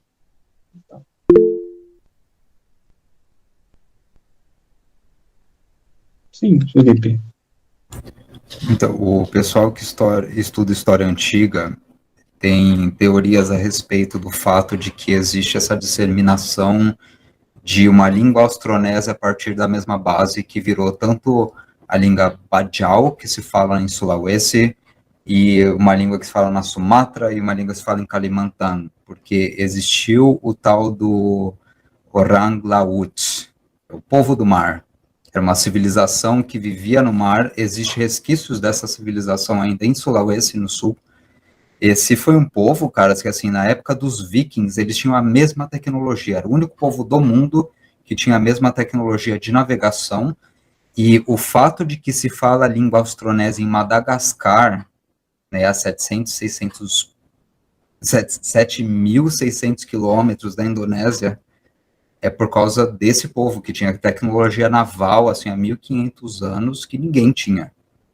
E eles chegaram, quando você vê um mapa de disseminação de línguas austronésias, vai de Madagascar, na costa da África, na costa leste, até o Havaí, lá em cima, quase na Rússia e Estados Unidos, né? Então, isso é devido a esse povo que dissemina não só essa raiz linguística, suas derivações, mas também modos de vida, e é interessante você mencionar isso, né? São sociedades em que tem características que para antropólogos são muito interessantes. Mulheres de certa faixa etária fazendo o trabalho do comércio em cima de barcos, fazendo, sabe, seguindo um formato de prática comercial que a gente vê em Sulawesi também. A gente vê em povos mais antigos, né? E é isso que o pessoal da história antiga que acaba conseguindo ligar os pontos a respeito de uma disseminação de uma forma de civilização que existiu lá, e existem resquícios de um canto em outro, né? Então, assim, os australianos têm muito a dizer a respeito. Eu vou colocar um link, inclusive, é um documentário sobre Suku Bajau, que é um pessoal no sul de Sulawesi, que ainda cria seus filhos no mar. Eles usam a costa, é claro, né, para reabastecer, ou, sei lá, pegar combustível, mas são pessoas que gostam de ver em barco, e eles criam pequenas estações de madeira mesmo no mar, e eles são os melhores nadadores do planeta Terra, assim, eles criam a criançada para pescar, né, tipo, fazer pesca submarina na raça mesmo, ir lá e busca aquele peixe, sabe? E são resquícios de civilização que para antropólogos interessa muito, é claro, né? Mas, e pelo que eu pesquisei por cima, assim, isso é uma coisa que ainda subsiste em Kalimantan, só que não existe uma cultura museológica muito bem organizada para isso. Porque, assim, Makassar tem 3 museus, que é o Museu Makassar é o principal, que lida, assim, diretamente com esse Orang Laut, esse povo do mar, que é, tipo, os antepassados, né, do pessoal de Sulawesi, e suas origens. Eles fazem questão de meio criar a origem e a identidade do nosso povo de Sulawesi é esse pessoal. Em Singapura, idem. O Museu Central de Singapura tem também uma seção inteira, assim, sobre esse povo. E Kalimantan, que está na mesma linha, se pensar geograficamente, é a mesma linha, né, um povo que pulou de lá para cá, não tem grandes museus a respeito disso, né, mas tem resquícios civilizatórios, vamos dizer, muito claros, assim, desse povo. É um negócio bonito, né, de ver subsistindo. E se você me permitir só mais um detalhe interessante, assim, que a Indonésia tem um Ministério do Turismo e da Economia Criativa, né, eles têm esse ministério que surgiu, acho que o governo da Sukarno Putri, e eles identificaram esse comércio em ultramar como um objeto wisata, um objeto de turismo, que é uma coisa assim, uma vez que o governo determina que isso é um objeto wisata, vai começar a sair nos panfletinhos de turismo da cidade, vai ser divulgado nos sites do governo, vai receber verba do governo, né? Então, assim, sei lá, os grandes templos hindus, tipo Borobudur, em Java, etc., são objeto wisata. Então, uma vez que eles são declarados, eles recebem, por exemplo, equipes das universidades para cuidar do lugar, para fazer estudos, etc. E não há tanto tempo esse mercado recebeu também, né? E tem gente que vê isso como uma coisa positiva e negativa, porque em partes continua sendo um mercado totalmente sem regulação, o que é muito interessante, o Cássio tinha perguntado, é um mercado pré-capitalista, né, isso que é muito doido, e realmente são práticas que se mantêm práticas de escambo, mas acreditem, caras, em Java, se você for em Yogyakarta e acordar de cedinho, sabe, uma cidade grande no centro de Java, você acorda cedinho e vai em feiras, existe escambo rolando. Existe isso acontecendo. O pessoal leva a galinha e troca por vegetal. Leva a galinha que criou em casa, sabe? o que é uma coisa admirável e é parte dessa identidade indígena da Indonésia, né? Não tudo é resumido à lógica do capital e do dinheiro, embora, né, a gente não pode, ainda a lógica do capital atuando e determinando a vida social, é claro, mas existe isso e parece que isso impera nesses mercados, o que é legal de ver acontecer. E quando o turista vai lá, isso virou um festival, né? Existe o Festival Budaya Pasar Trampong, que é o Festival de Cultura do Mercado Flutuante, e que a última data que eu vi aqui é agosto de 2022, teve um festival da cidade. Colocaram luzinha, entrada para turista, fizeram isso, mas boa parte dele começa na rua Taman Sireng. Ele só pega um desses mercados que você mencionou, né, e assim, você tem um lugar que vende algodão doce, daí tem a coisa para a criançada, e parte da atração é pegar esse mercado, mas quando entra na área do mercado, ninguém coloca regra. Ninguém paga para expor lá, não é igual uma feira livre de São Paulo, ou, né, de várias cidades brasileiras, você tem que pagar, existe, né, até briga por causa disso. Não, quem estiver lá e precisar vender seus bens agrícolas, vai lá e vende seus bens, né? Isso é super legal. E turista trouxa que quiser ir lá, isso inclui a gente, vai ter que pagar 100 mil rupias só para andar de barquinho, o que é dinheiro pra cacete. 100 mil rupias, são 5 refeições para lá. Então, pensa assim, em termos brasileiros, 100 reais, você comeu 5 PF, sabe? Eles abrem para isso porque vai beneficiar o pessoal que está trabalhando. Mas o pessoal que é local e precisar comprar os vegetais pelos preços mais baratos vão conseguir, principalmente numa ilha como Kalimantan, em que é a pior ilha para distribuição de alimentos na Indonésia inteira. Né, isso é um fator interessante. Eles têm um problema seríssimo de abastecimento de bens de agricultura, porque Kalimantan, em partes, é pura mata fechada, assim, é um lugar cheio de reservas ecológicas que tem que se manter, mas é igual a China. A China, 15% da China é arável, Kalimantan é mais ou menos igual. Né? Não é tudo que é arável, tem muita montanha, tem muitos territórios que se você quiser tornar eles territórios para agricultura, você vai ter que matar as florestas originais, como fizeram na Sumatra. Então, Kalimantan tenta não ser a Sumatra, sabe? Então, tem várias questões, assim, muito interessantes rolando, assim, que eu acho legal. E eu queria só fazer uma pergunta, porque Kalimantan vai virar a nova sede do governo central da Indonésia, né, e a cidade que você mencionou fica a mais ou menos uns 500 quilômetros do que vai ser a nova capital, lá em Kalimantan Central, né? E isso assim, existe alguma perspectiva, alguma análise econômica, assim, do quanto isso vai afetar as formas de se fazer comércio, as formas tradicionais de se fazer comércio, como nesse ponto, que não deve ser o único, né, que tem formas tradicionais, né, isso é um negócio para a gente pensar.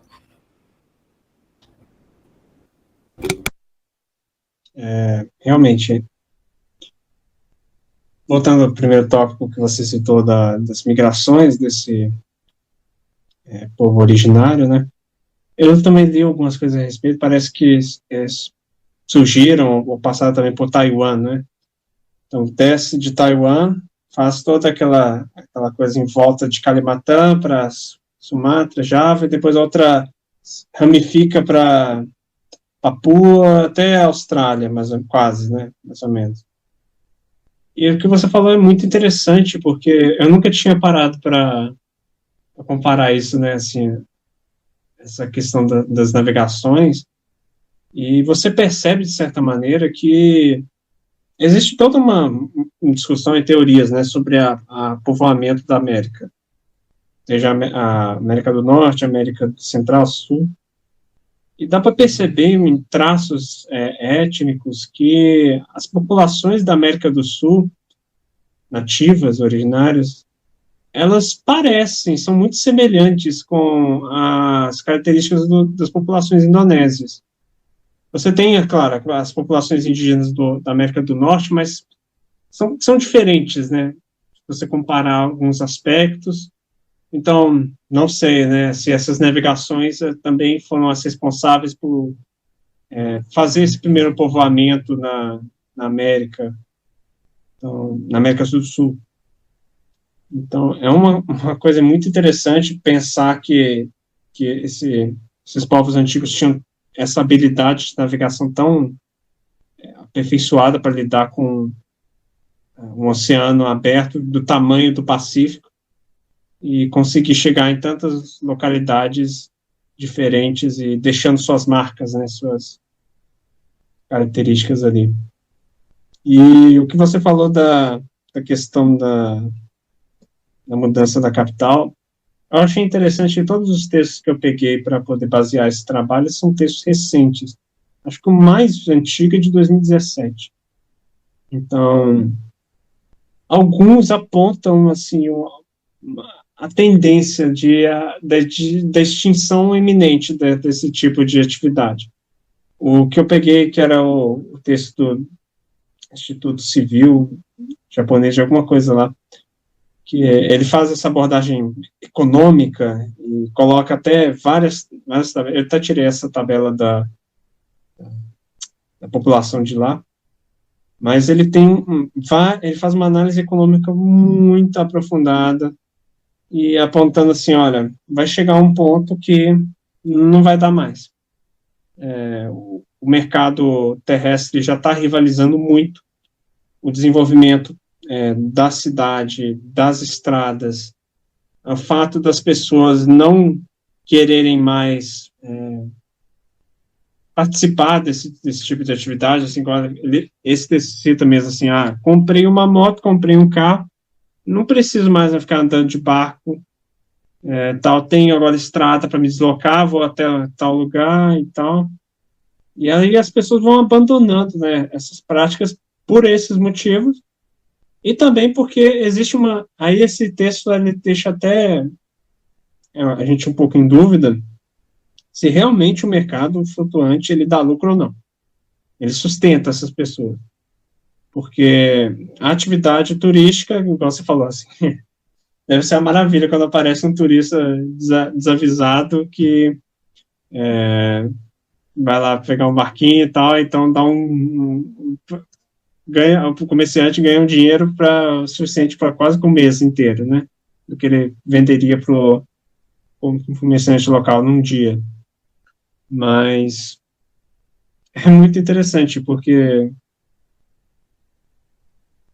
tem atividade econômica, mas ela realmente está ameaçada. Eu não acho que...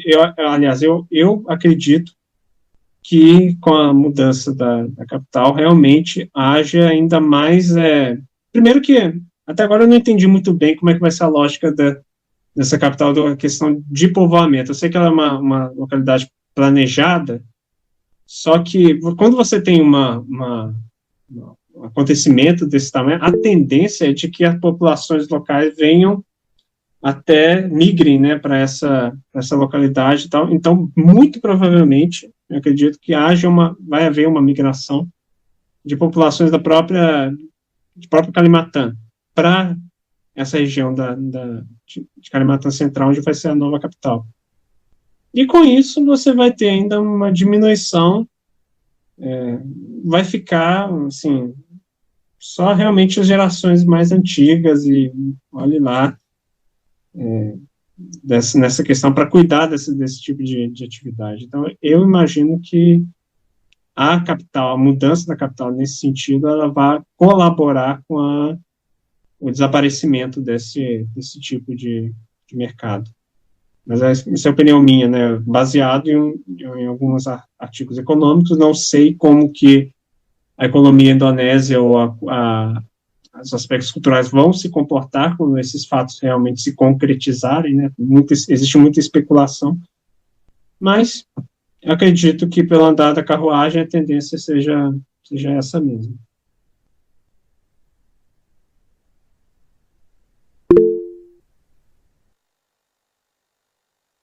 Pode falar, Cássio. Outra coisa que me chamou a atenção no vídeo é que não sei se você saberia falar sobre isso, já sabe algo a respeito. Eu acho interessante que no vídeo que você compartilhou aqui pra gente. No início aparecem vários caras, vários homens, assim, sentados, cócoras, assim, sentados num canto, né? Em algum lugar ali. E depois mostra o mercado, né? No Rio, propriamente dito, com as mulheres, né? Eu achei isso bem curioso, né? Essa diferença, né, dos homens, sei lá, é claro que foi um fragmento de segundos de um vídeo, né? Eu tô generalizando disso, né? Mas ainda assim, né? Chamou atenção essa coisa de certas sociedades, né? Em que a mulher sai para trabalhar, tá? E os caras ficam. Eu já vi isso em algum lugar, acho que na China, eu acho. Em algo assim, no sentido que os caras ficavam lá jogando carta, assim, o dia inteiro, e as mulheres saíam para trabalhar durante o dia, né? Tipo, enfim, nada muito relevante, assim, né? Só uma coisa que me chamou a atenção que eu queria compartilhar, porque eu já vi isso em outros lugares. O que mais que eu notei? Outra coisa é isso de cobrar mais caro, né? Quando você fala em indonésio, né? E não em Banjar, né? Isso é engraçado, né? Porque o cara tá basicamente cobrando, né? Pelo tempo de... Não, eu tô cobrando pelo esforço, né, que eu tenho que fazer de falar em indonésio, né, que é uma segunda língua, digamos assim, né, ou pelo tempo que eu pensando, né, sei lá, eu tô interpretando, né, pelo tempo que eu me dediquei a aprender o indonésio, né, tipo, então eu tô cobrando um preço, um valor a mais aí, né. Eu lembrei que tem um amigo meu que ele é baiano, ele mora aqui em Floripa. Ele disse que é comum que vendedores, principalmente acho que de rua, assim, cobrem a mais quando eles percebem que você não tem um sotaque baiano ou nordestino. Percebem que você é do sul, do sudeste, eles vão cobrar mais. Tem uma lógica semelhante. Assim. Nesse contexto, né, de comércio de rua, né? Só uma coisa que eu queria dizer, acho que para a Mariana, ela comentou que a língua indonésia é uma língua tonal, né? Mas acho que o Miguel estava se referindo à entonação, na verdade, né? Que é diferente de língua tonal. O indonésio ele não é tonal no sentido igual como o chinês, por exemplo, né? Que tem entonações, né? Da língua, né? A forma como você alonga uma vogal ou não, ou como você tem enfim, acende ou descende, né, quando fala, né, posição de, altura de vogal mesmo, assim, né, mas que é diferente do tom contrastivo, né, do chinês, então, né, o indonésio, e pelo que eu acho que o Banjar também não sei se o Miguel conseguiria confirmar, não é tonal também, né, acho que as línguas malaio-polinésias, em geral, elas não têm essa característica de tonalidade.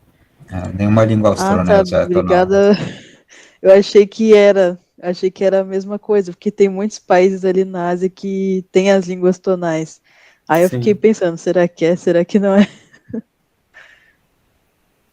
Foi mal, eu também entendi que era entonação, nesse sentido também. Mas a capacidade das línguas austronesas de se alterar e serem diferentes uma das outras é incrível, assim, né?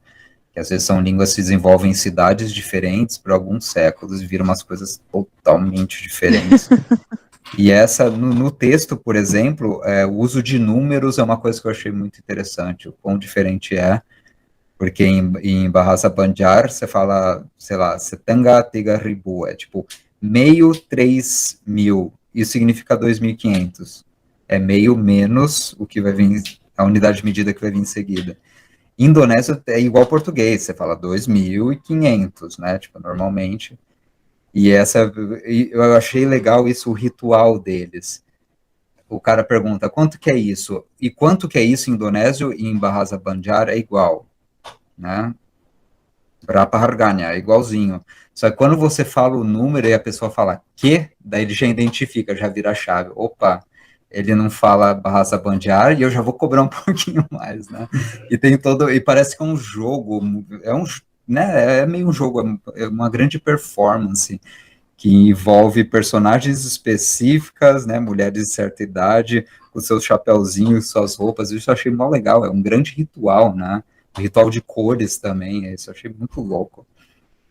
Mas a coisa da língua, o artigo descreve isso muito bem, né? Como, às vezes, na terceira parte do diálogo que a pessoa vai realmente sacar o perfil de quem está comprando as coisas, e tudo isso é levado em conta, né? O que é de interesse absurdo para linguistas, é claro, e para antropólogos, né?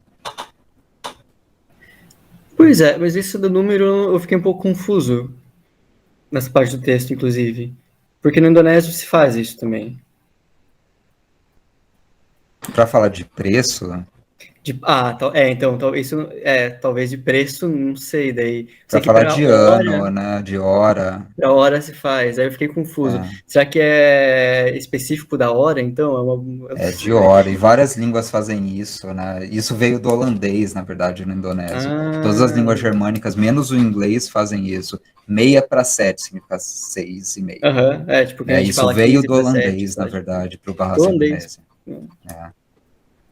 Mas não, é Talvez realmente seja uma esquisito. característica da hora, então. É esquisito, porque ele conta não o próximo número. Você fala assim, 6:3.000, que é 3.500. Você não está pensando no 3, está pensando na unidade de medida, é um negócio complexo, né? Sim. Cara, Isso eu parece estudei muito alemão, então eu posso confirmar isso. É um bug, assim, quando você vai falar as horas, né? Você fala, por exemplo, 30 minutos para 6:30. Muito. sim. Em várias línguas, né? O inglês mesmo não é tão fácil, algumas coisas, né? O francês nem se fala, né? Mas, Francês é um caso difícil também. Sim. 4 vezes 20 mais 10, né? Tenta esse papo. Não, interessante, assim, e é uma coisa, e o que eu acho interessante das línguas austronésias, eu estava vendo o filipino recentemente, entendendo, assim, basiquinho da gramática deles, como elas variam, caras, é inacreditável quão diferente elas são, uma entre as outras, sendo línguas próximas, né, e vai da África até o Havaí, até os Estados Unidos. É um mapa imenso de línguas por causa, né, de expansão de um povo, muito louco.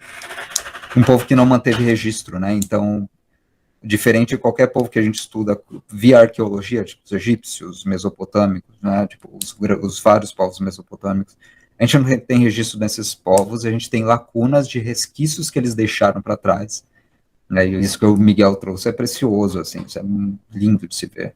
Eu recomendo ver o povo Bajau, assim, é muito louco, o jeito que eles vivem até hoje, eles são um povo que resistem à forma de vida ultraterrestre, que é a forma pautado no comércio que a gente vive hoje também. Um mundo globalizado também, né? Eles são um povo autossuficiente que vive boiando no mar, eles querem viver assim. Né? Então, formas de resistência indígena a formas de vida modernas, entre aspas, né? Não que eles não tenham a própria modernidade, mas eu acho legal isso.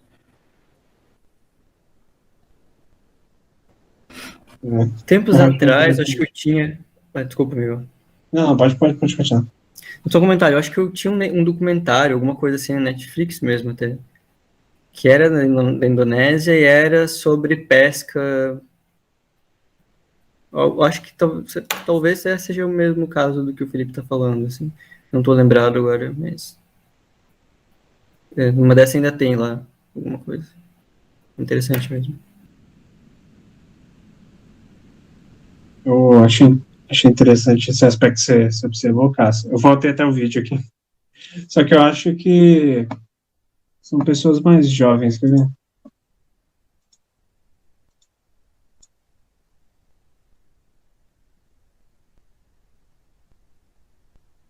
É essa cena aqui, né? De fato são os caras mais jovens mesmo. Parece aqueles grupinhos de jovens. Eu não sei, mas tenho a impressão de que realmente tem a ver isso que você falou, assim, já que as mulheres estão lá realizando esse tipo de trabalho, onde estarão os homens, né? Fazendo qual tipo de atividade. Mas, sim, e com relação ao aspecto da negociação, eu concordo, assim, aqui no Brasil também tem isso, não só em regiões, assim, mais distantes do Nordeste e tal, você consegue perceber aspectos, assim, principalmente mercados tradicionais e negociações, que a forma como você fala, a forma como você se veste, a forma como você se apresenta, por motivos diferentes, pode influenciar o preço que aquele comerciante vai cobrar de você. Na Indonésia mesmo, o pessoal que eu conheço fala assim, se vier para cá, você deixa que eu compro as coisas para você, porque senão você vai pagar muito caro. Então, essa é uma questão bem relevante. Eu não diria que é injusta, porque, poxa, se o vendedor está ali, ele percebe uma oportunidade de conseguir uma graninha extra, e se você atravessou meio mundo para chegar até lá, você vai estar disposto a pagar um pouquinho mais para ter acesso a alguns serviços. Claro, eu não sei se o governo, alguma coisa assim, faz algum tipo de intervenção em determinados serviços, né? Porque, por exemplo, uma coisa é você comprar, talvez no mercado, tal, outra é você visitar um local público, alguma coisa do tipo, que aquele ali vai estar regulamentado direitinho, não importa a sua origem e tal. Talvez isso realmente seja restrito a ambientes mais informais. Mas é um aspecto interessante. E é uma discussão muito longa, né? Assim, para a gente que está aqui no Brasil é difícil achar informação, achar detalhes. Eu até fiquei muito curioso, Felipe, com o que você falou desses povos, e assim, eu sei que existe um museu em Banjarmasin que ele relata tem até uma exposição de objetos e coisas. Eu não sei se ele faz alguma referência a isso. Eu vi que tem muita coisa da Segunda Guerra Mundial, que era de equipamentos e coisas que, acho que até coisas que os japoneses deixaram, essas coisas assim. E Banjarmasin foi um posto japonês durante a guerra, que eles instalaram até um aeroporto, e existe um livro, eu até fiquei na dúvida se eu ia, um tempo atrás, se eu ia falar sobre esse assunto, ou sobre o conflito que teve com os japoneses nessa região também, que tem um livro que fala só disso. Mas eu vou dar uma pesquisada para ver se eu encontro alguma coisa que fala a respeito desses povos mais antigos, né? Se existe alguma referência, porque realmente, assim, na Mesopotâmia, na Ásia, todas essas culturas que a gente teve resquício escrito, preservado, é possível remontar ainda de forma limitada, uma ordem cronológica, mas quando você tem realmente uma cultura que não deixou apenas vestígios, né, é uma grande lacuna do passado, uma grande coisa que talvez a gente nunca vá descobrir, né, como realmente se deu determinados eventos, mas é uma coisa que eu, como historiador, eu fico bastante inspirado em tentar achar. É muito legal mesmo. Isso da língua, acho que esse do preço, por exemplo, né? Não sei se talvez tenha a ver com atitudes linguísticas, né, no sentido de, sei lá, é comum também, eu acho que em Java mesmo, tentarem cobrar mais caro de estrangeiros, né? Mas se você sabe a língua, você consegue barganhar. Ou, né, dizer, não vou pagar isso. Então, né, negociar. Em Bali existe menu, é o menu do gringo. Uhum. É o menu bule, né? Que é ao pé da letra, é menu albino, que é mais engraçado ainda, é o menu pra gente branca, né? Eu acho que às vezes você paga 5 vezes mais do que seria o valor normal, né? Eu acho interessante que o povo indonésio, ele é conhecido também por ser hospitaleiro, gostar de estrangeiro, né? Então, assim, se ele vê um estrangeiro falando o idioma dele, ainda que se esforçando, ou melhor ainda, se ele fala realmente fluentemente, isso deve causar um espanto, que ele pensa assim, ele olha até com carisma para você, um carisma extra, né? Então isso deve influenciar com certeza numa negociação, numa coisa do tipo, o que a gente tem por aí de streamers que tem visto o pessoal na rua. O indonésio reage de uma maneira espetacular quando um estrangeiro fala bem indonésio ali. Talvez seja geral do Sudeste Asiático, né? Os vietnamitas também adoram e tratam mó bem, que é outro povo ultra hospitaleiro, né? Os filipinos, tá? Porque eles têm interesse também de ver a cultura deles se repercutir por aí, né? Mas tem um fator, gente. Eu estava lendo, por causa de um amigo meu que tinha mencionado sobre o mercado no Brasil. Como o supermercado, ele criou uma forma nova de consumo de alimentos. Na geração dos nossos avós não era tão comum, era muito mais comum ir à feira e a mercearia, a quitanda, e pedir as coisas, né, tipo, para você consumir na semana. O supermercado, ele teve que ser divulgado como um espaço que a comida é mais limpa, é mais ordeiro o lugar, e criou-se, né, teve que se criar a imagem do supermercado como uma coisa adequada, e esse movimento não aconteceu ainda na Indonésia. Você vai para lá, você não acha supermercado, existem poucos para a classe média alta deles. Existem mini mercados em qualquer canto que você quiser. Qualquer cantinho vai ter lojinha de conveniência, sabe? Alfamidi, Indogros, que são as grandes marcas lá. E realmente, qualquer cidade, pelo menos em Java, vai ter 1 milhão, assim. É o lugar que tem internet livre, então a juventude às vezes vai lá, sai do trabalho, sai da escola e vai lá, compra um café e fica usando internet. Virou um ponto, né, de unir pessoas, vamos dizer. Supermercado você não acha, porque as pessoas compram vegetais ou frango ou coisas assim, carne é difícil comprar lá. Em feira livre, assim, ainda é um mercado informal, e nos warung, né, que são as tendinhas que funcionam como restaurantes e que você paga R$2, você tem uma refeição.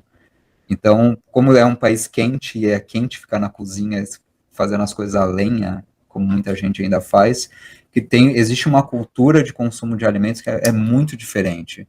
Você não vai à falência se você comer todo dia fora de casa, trampando fora. É viável, né? Isso cria uma dinâmica diferente. Eu acho que isso afeta também a forma de como esses mercados funcionam. Porque eu duvido que o Rio seja regulamentado. O fato das mulheres, né, nesse contexto que você mencionou, Miguel, poderem ir lá e vender suas coisas é um sinal de que não é regulamentado, elas não precisam pagar nada. E esses warung também, eu cheguei a ver anúncio, tipo nos OLX da vida, você não precisa pagar nada. Você paga pela estrutura, pela barraquinha que alguém vai lá e monta, sabe? Mas você mete na rua, até o governo vir querer fiscalizar, você passa para a próxima esquina. Não existe Não tem alvará. Não existe alvará, exato. Não é regulamentado isso lá, não é. A não ser que seja, talvez, na avenida central da cidade, beleza, né? Mas nos campos, assim, eu duvido que seja. Pelo que eu pesquisei, não é assim. Então, é um sistema de informalidade, que é uma população que boa parte trabalha na informalidade, aliás, né? E uma coisa que o Miguel mencionou também, que eu acho que é legal a gente pesquisar, mas que eu não tive certeza. A coisa de, isso é um mercado de mulheres mais velhas, elas que trabalham com isso. O indonésio não é carreirista igual a gente é. Assim, eu vou estudar, eu vou fazer direito, eu vou fazer letras, vou fazer matemática para ter uma carreira. Eles pensam assim, enquanto eu for jovem, eu vou para a cidade, daí eu vou juntar dinheiro e ir mandando para minha família, e quando eu fizer 40, 50 anos, eu volto para o campão. Eu volto para a cidade natal, que é a aldeia, e vou trabalhar no negócio da minha família e vou morrer trabalhando nele. Eles têm esse senso de ciclo muito diferente, sabe? Também. Isso, assim, boa parte da classe trabalhadora lá. Boa parte. A não ser os profissionais liberais que precisam se manter em carreira, de engenheiros, sei lá. Mas isso é um negócio também muito diferente daqui, que é um sistema de zonas rurais, na verdade, né? E talvez esses mercados não morram, porque é uma coisa que está reservado para uma faixa etária que se pensa em ciclos também. Mas a gente tem que pesquisar.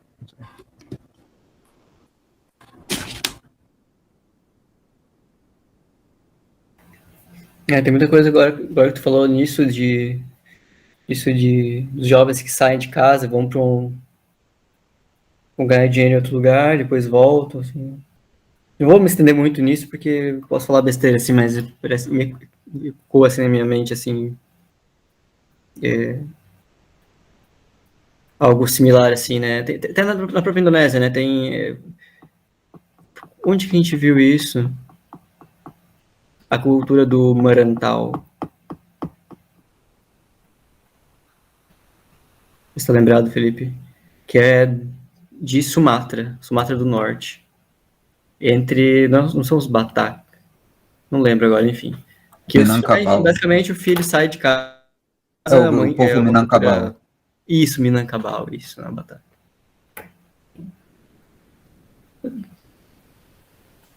Não sei o que falar mais além disso, só me lembrei disso, né, que existe, não só na Indonésia, entre os Minangkabau, né, mas existe no próprio Brasil, né, povos que os jovens saem, e claro, né, hoje a gente pensa no nosso contexto moderno, né, vão para a cidade, né, pra cidade grande, para ganhar dinheiro e tal, não sei o quê, mas tempos atrás o que acontecia isso também, mas aí era para explorar outras aldeias, outros campuns, né, tipo, você saía não necessariamente para a cidade, né, era outro contexto, né, mas enfim, algo que já existe desde sempre, mas que parece que se atualiza, né, hoje, para essa ideia de ir para a cidade grande ganhar dinheiro e tal. Mas, enfim, é uma coisa para se pesquisar também, né, eu tô falando isso aqui só conjecturando mesmo,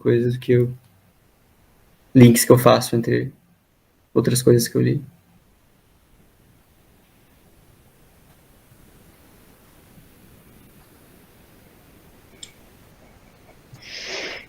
Então, mas eu estava pensando aqui, faz todo sentido essa diminuição de jovens aí no mercado flutuante, porque ali nos anos 80 começa a aumentar a manufatura nessa região, né? Então, eu acredito que os jovens, eles começaram a ir para a cidade trabalhar na indústria mesmo.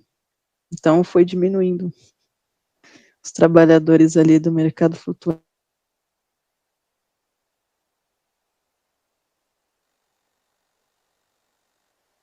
Sim, verdade. Aliás, são vários fatores, né? Você tem realmente essa expansão industrial no final do século XX. Hoje em dia tem todo tipo de advento da modernidade que tira a atenção, né, puxa a atenção do jovem para outras atividades, outras carreiras. Então, é interessante parar para pensar que quanto tempo mais vai durar, né, esse tipo de localidade, porque se a maioria, de acordo com a tabela, a maioria das pessoas estão na faixa dos 40 anos, eu imagino que tem mais uns 20 anos, talvez, e isso realmente desapareça por completo. Vamos ver.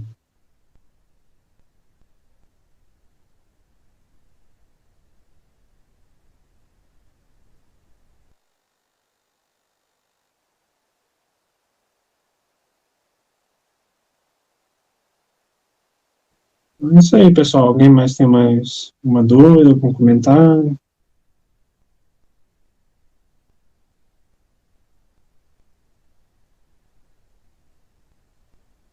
Da minha parte, não. Só agradecer, Miguel, muito obrigado. Muito bom, Miguel. Muito Valeu legal. mesmo. A gente está preenchendo o bingo, né, das grandes ilhas da Indonésia, já está Kalimantan. É muito bom, cara. Eu gosto de tentar procurar assuntos dentro de outras localidades, porque a gente cria um ambiente bem diversificado também. Né?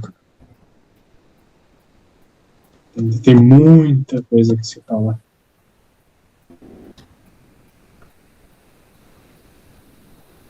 Quem sabe você vai pra lá, né? Pra estudar isso também, né? No momento. Tu quer ir, né? Tu vai, né? Mas, digo, quem sabe tu consegue desenvolver alguma coisa. Sim, vamos ver o que o futuro reserva. Tem que aparecer por lá, tentar registrar isso, né? Interessante trazer isso de volta e a gente rediscutir demais. Sim. Eu achava que era uma região que não teria brasileiro, mas tem. Inclusive, tem um youtuber que foi para lá e fez um registro. Eu vou tentar até lembrar quem que era. Eu vi. E eu acho engraçado que existiu uma grande movimentação, isso eu falo em Banjarmasin mesmo, de jogadores de futebol brasileiros. Então, eu conheço uma indonésia que mora aqui no Brasil, que ela é casada com um jogador de futebol brasileiro que foi para lá, e aí jogou lá, depois voltou, casou com ela lá, veio aqui para o Brasil, e agora acho que trabalha como técnico, uma coisa. Tem uma família, tem 3 filhos. E em Banjarmasin mesmo, já conheço um outro que é um treinador também, um time de futebol lá. Então você percebe assim que a maioria dos brasileiros que vão para lá, para essas localidades assim de forma permanente, eles trabalham com mais ou menos com esse tipo de coisa. É jogador de futebol, é treinador, e tá difícil achar algum lugar no mundo que não tenha um brasileiro que tenha passado ali. É impressionante. O brasileiro tá em todo lugar. Mas realmente tem alguns jogadores brasileiros lá. Tem os times grandes, assim, os times de Jakarta, assim, os maiores clubes, eles valorizam bastante os jogadores brasileiros. Né? O Brasil tem essa fama, né, de país de futebol e tal, né? Então...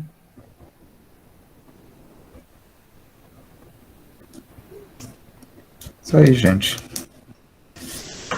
Bom, 20º encontro, parabéns para todas que estão aqui. Chegamos ao 20º, né? A gente não imaginava, né, caso. Nossa. Nossa. E querem discutir os próximos, antes da gente fechar? Claro, já temos aqui, né, a data, inclusive. Uhum. Vou ler aqui para você. Ler não, vou compartilhar aqui.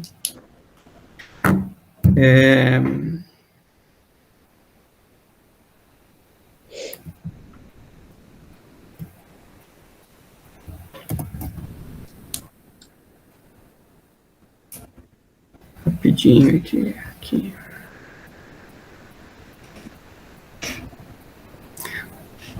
O próximo encontro vai ser uma apresentação do Felipe.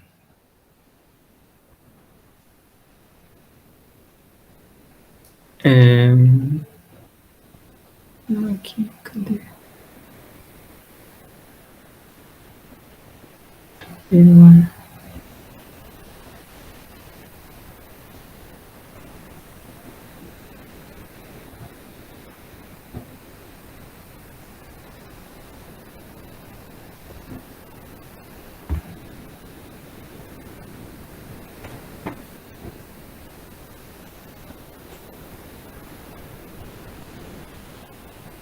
Tá, enfim. Quer que eu apresente rapidão? Porque eu tenho aqui a data exata. É dia 26, né? 26 de maio, E quase um mês, né? Isso. Mas a gente fala de Guerra do Vietnã. A gente volta para a política. E pensar a Guerra do Vietnã, uma guerra que pode ser contada de várias formas, né? Tanto que ela chama Guerra Americana no Vietnã e Guerra do Vietnã nos Estados Unidos. E Segunda Guerra da Indochina é o nome mais técnico, assim, mais fiel, né? Porque o Vietnã teve 3 independências, então uma dos japoneses, uma dos franceses, e eles encaram a invasão americana, né, naquele contexto de Guerra Fria, como a última guerra de independência dele dos poderes ocidentais. E a gente fala de Guerra Fria, assim, do que ela significou para os Estados Unidos. Eu acho legal pensar isso, a primeira versão que chega mais a gente, e que chega via cinema com tudo, né, desde Rambo até Platoon, até vários outros filmes, a gente já tem uma visão do que foi a Guerra do Vietnã, né, mas o que os vietnamitas enxergam dessa guerra foi revelado nos arquivos deles, assim, em 2015 só. Eles liberaram, de fato, né, para você ir como pesquisadora para lá, para estudar, e você tem que falar vietnamita, né, então ainda é uma coisa muito nova que está começando a aparecer na fortuna crítica, né, na historiografia, mas ainda é muito fresco, né. Eu queria lidar com esse primeiro lado para a gente pensar o outro, mais para frente. Porque é um evento traumático na diplomacia dos Estados Unidos, né, o povo dos Estados Unidos foi um povo que, em certo momento, na geração dos hippies, se colocou totalmente contra, desacreditou o papel de de potência benevolente do seu país no mundo por causa da Guerra do Vietnã. Eles viram que era um genocídio ridículo, né, desgraçado, contra o povo que queria ser independente. Né, mas é um assunto muito amplo, assim, acho que dá pra gente falar bastante coisa. Mas, Eu achei incrível o quão poucos textos existem em português disso. Eu tive que escolher um texto de um militar brasileiro. Mas ele não falou tanta besteira. Não falou besteira. Ele fez o trabalho direitinho, mas eu não pegaria um texto de um militar brasileiro, acredite. Mas, assim, teve pouquíssima coisa. É incrível como pouca coisa existe em português sobre essa guerra, sabe? Que não é tradução direta dos Estados Unidos. Assim. Interessante também pensar isso. gente, antes de vocês irem, eu queria só tirar uma foto. Tá, tranquilo. Para registrar, né, o 20º encontro. Uhum. Então, vou tirar um print aqui da tela. Então, 3, 2, 1. Foi. Valeu, gente. Muito obrigado. Obrigado, Miguel. Obrigado demais, gente. Obrigado, Mariana. Apareça mais, Mariana. Não, eu já marquei na agenda, esse eu não posso perder, não, que o assunto é muito bom também. Legal. E valeu, Miguel. Mandou muito bem, cara. Adorei o tema. Legal mesmo. Obrigado. Eu fico feliz que vocês tenham gostado e desculpa aí qualquer coisa. Vou ver agora se a gravação deu certinho. Uhum. Valeu, gente. Valeu, pessoal. Boa noite, gente.